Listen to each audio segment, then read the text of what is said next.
So gold is here and यहाँ पे अगर आप देखें तो हमारे पास जो प्राइमरी ट्रेंड है वो बेरिश है। एंड गोल्ड ने यहाँ पे ब्रेक ऑफ स्ट्रक्चर दिया एंड जैसे ही ब्रेक ऑफ स्ट्रक्चर दिया तो यहाँ पे एक एनगल्फिंग बार जो है वो उसने कैंडल क्रिएट की है।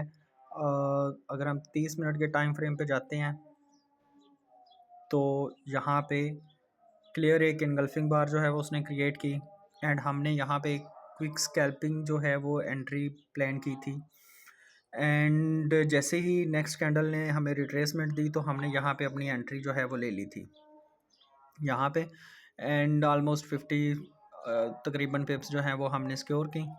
एंड वो सिक्योर करने के बाद ये काउंटर ट्रेंड एंट्री थी। तो अभी अगर करंटली हम देखें तो हमारे पास गोल्ड यहाँ पे अपने जो सप्लाई जोन है वहाँ पे टच कर चुका है। लेकिन अगर हम देखें तो ये ऑलमोस्ट जो है उसने तीसरी बार जो है वो इसको टच किया है। एंड तीसरी बार टच करने पे हमारे पास जो पैटर्न जो बन रहा है वो डबल ट्रिपल टॉप भी जो है वो बन रहा है। एंड जो है मतलब ये भी बन रहा है कि वो सप्लाई को थर्ड टाइम जो है वो टच कर रहा है तो वो सप्लाई वीक हो सकती है। एंड सो देखते हैं। लेकिन क्योंकि यहाँ पे लेट्स सी मतलब यहाँ पे क्या सीन बन सकता है। अगर हमें यहाँ पे प्राइस नीचे आता हुआ नज़र आएगा तो फिर हम कुछ एंट्री जो है वो प्लान करेंगे।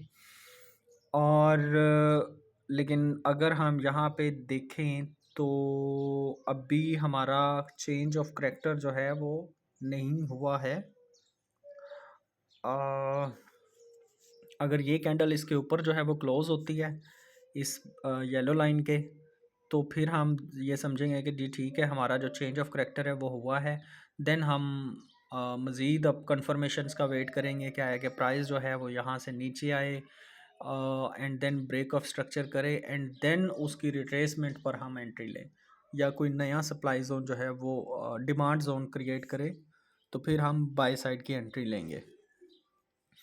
लेकिन अगर फॉर एग्ज़ाम्पल वो यहाँ पे इसका चेंज ऑफ करैक्टर नहीं करता है तो फिर हम यहाँ पे यही समझ सकते हैं कि ये प्राइस अभी अगेन जो है वो नीचे जाएगा तो हम अगेन अपनी एंट्री जो है वो नीचे की तरफ प्लान करेंगे। तो लेट्स सी देखते हैं जो 30 मिनट की कैंडल है वो अभी भी क्लोज़ होने वाली है।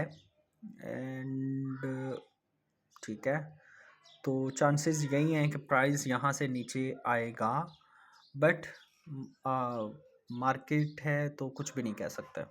सो लेट्स सी यहाँ पे ये भी पॉसिबिलिटी है कि ये जो 15 मिनट वाली कैंडल है ये जो अभी बन रही है तो ये हमारे पास यहाँ पे ऊपर आए एंड लिक्विडिटी स्वीप करे एंड देन नीचे की तरफ पिन बार या कुछ इस तरह से हमें जो है वो दे सिग्नल। एंड देन हम पिन बार के बाद अगर वो क्रिएट होता है सिग्नल तो क्योंकि हमारे पास सप्लाई जोन है तो हम ज़्यादा कंफर्मेशन का वेट नहीं करेंगे। पिन बार क्रिएट होने पे जो सेकंड उसकी कैंडल क्रिएट होगी तो उसकी अच्छी रिट्रेसमेंट पर एंट्री लेंगे, उसकी डायरेक्ट रिट्रेसमेंट पर हम एंट्री नहीं लेंगे। तो देखते हैं। ओके वन थिंग हेयर मेरे ख्याल से हमने जो चीज़ मिस कर रही हैं वो यहाँ पे चेंज ऑफ करैक्टर की पॉसिबिलिटी भी है। यहाँ पे अगर आप देखें ओके भाई एक तो मोबाइल के ऊपर जो है ये मुश्किल होता है बट मैं पीसी से कर नहीं रहा हूँ। तो यहाँ पे चेंज ऑफ करैक्टर पॉसिबिलिटी हो सकती है अगर ये इससे ऊपर जो है वो क्लोज़ होता है और ये 30 मिनट टाइम फ्रेम है। So here we are and अगर यहाँ पे देखें 30 मिनट पे आपका चेंज ऑफ करैक्टर जो है वो हो चुका है जो कि 15 मिनट के ऊपर आपको थोड़ा वो इतना क्लियर नज़र नहीं आ रहा। ओके तो चेंज ऑफ करैक्टर हो चुका है एंड जो दूसरी कैंडल है वो इनसाइड बार कैंडल जो है वो क्रिएट हुई है। तो यहाँ पे हाई चांसेस हैं कि जो ये अब कैंडल क्रिएट हो रही है ये ऊपर जाएगी, यहाँ पे लिक्विडिटी स्वीप करेगी एंड उसके बाद नीचे को जो है इस जो रेड कैंडल है इसके मतलब करीब या इससे थोड़ा नीचे अगर वो क्लोज़ होती है तो आप एंट्री जो है वो ले सकते हैं। एंड देन ये कंफर्म्ड है कि प्राइस यहाँ से नीचे जाएगा। तो ये सॉरी पता नहीं, ये इधर से ड्रॉ करना बहुत मुश्किल है। खैर, ज़्यादा चांसेस ये हैं कि ये ऊपर से जो है वो इसको फेक ब्रेकआउट देगी, लिक्विडिटी स्वीप करेगी एंड नीचे जाएगी।